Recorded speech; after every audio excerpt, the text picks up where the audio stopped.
2 милиона евра вредниот акселератор на клиничката болница Штип е амортизиран, без да биде ставен во употреба. Министре, што ќе правите со акселераторите за кои што се дадени милиони евра, повеќе од една деценија не се во функција и конкретно акселераторот за Штипската болница веќе му поминати рок, не знам дали воопшто знаете во каква функција, таму нема ниту бункер, што ќе се случува со тоа? За жал добив и за тоа информација, нормално неформална, дека веќе треба нешто да се направи со апаратот, е купен пред 10 години, а воопшто не користен, а веќе амортизиран.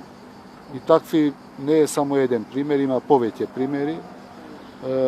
Треба да за овој се дадени 2 милиони евра, значи што ќе се случи сега ќе го вратите во и на 8 септември колку што знам воопшто не е користен. 3 пати се отидени и промовирани акселераторите и во Штип и во 8 септември.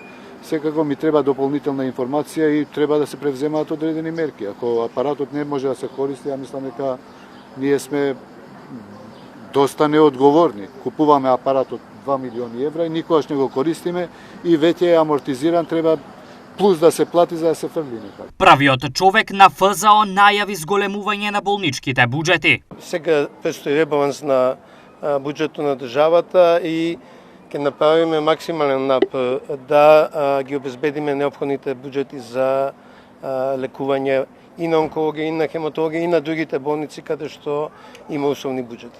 Граѓаните на Македонија нема повеќе да користат така наречени стари лекови, најави Клековски. Сметам дека нашите граѓани заслужуваат лекови од најнова генерација, не лекови од пред 30 години. Ќе направиме максимален напор со работка со Министерството. Иначе со клиниката сме во комуникација и јас веќе на вториот работен ден сум тука. Планираме веќе утре да имаме писмена комуникација, бидејќи во тек подготовката на ребалансот. Нормално не можеме на првата прилика да коригираме. Ние сме сите не повеќе од една недела на нашите позиции. Исто така планираме комуникација со Сдруженијата на пациенти не само од онкологија, и со диабет, и со сите други, и со ретки болести, и со сите други пациенти, бидејќи ние сме тука за застапување на јавните политики на осигурениците.